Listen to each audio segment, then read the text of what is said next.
The event card Nuclear Subs is, on the surface, if you forgive the pun, a great event for the US. However, all is not what it seems, and we need to look more at the subtle nuances here on Legendary Tactics. Nuclear Subs is an event that can potentially help turn the tide for the American player, and certainly the threat of this card is great. But is this card's bark bigger than its bite? Let's look at it more closely. Nuclear Subs is a 2-op starred mid-war US event card that is pretty straightforward. Triggering the event means that US coups in battleground countries do not affect DEFCON for the remainder of the turn.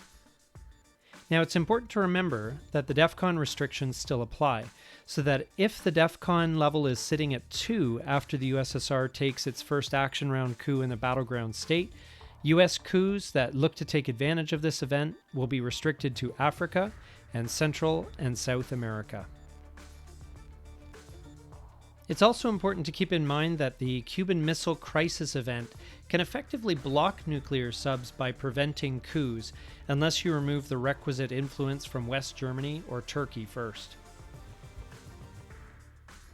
For the USSR, this is an event that can be mitigated in the same way that any cards with a turn-long effect can be dealt with, by playing it in your last action round.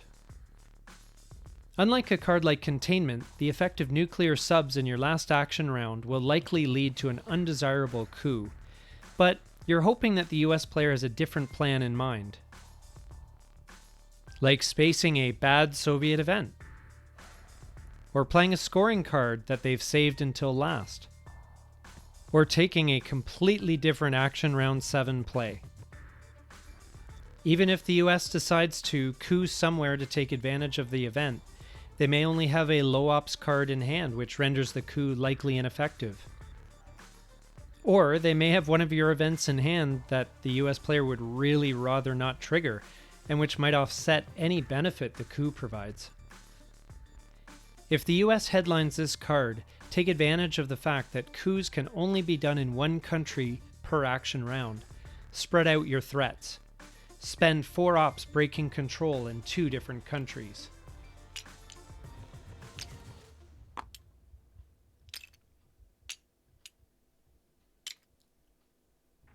Cause havoc in Europe or Asia, which are likely going to be protected by DEFCON restrictions.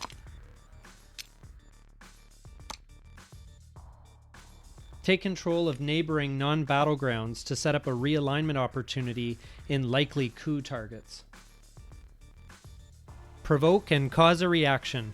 If you do this well, the US player may not get much of a chance to benefit from the nuclear subs event because they are too busy reacting to your latest threat. Another interesting tactic you can use is increasing DEFCON. This is a good time to play How I Learned to Stop Worrying, or even better, SALT negotiations, which improves DEFCON but also imposes a -1 to all coup attempts made this turn.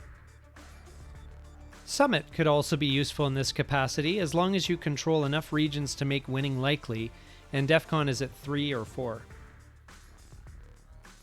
The goal here is to leave regions open to following up a US coup with a counter coup from you.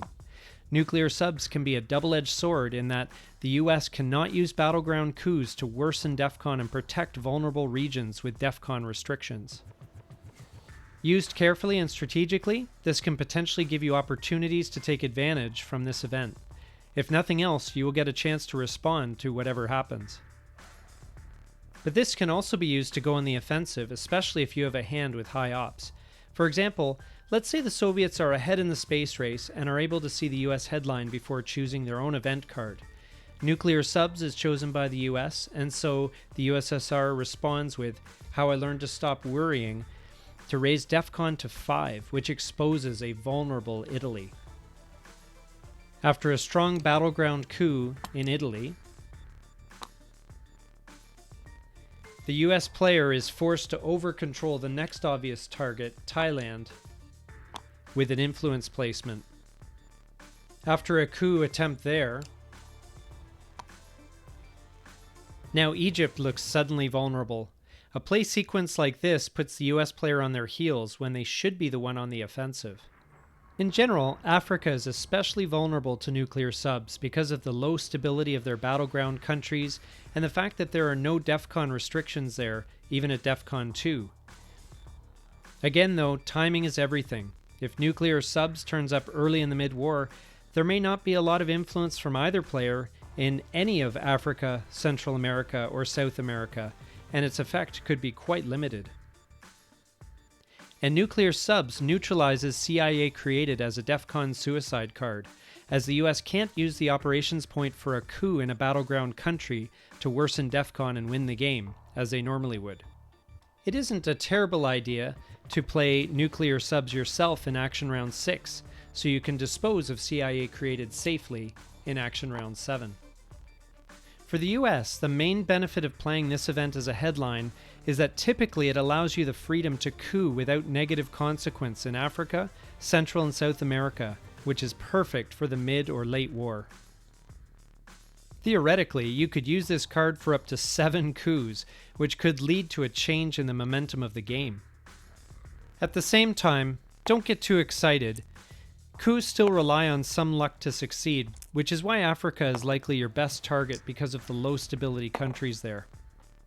Also, with a coup you can only act in one country at a time. If the USSR is smart, the Soviet player will likely be spreading threats out everywhere, which means you will probably have to respond in kind and potentially waste the potential of this event.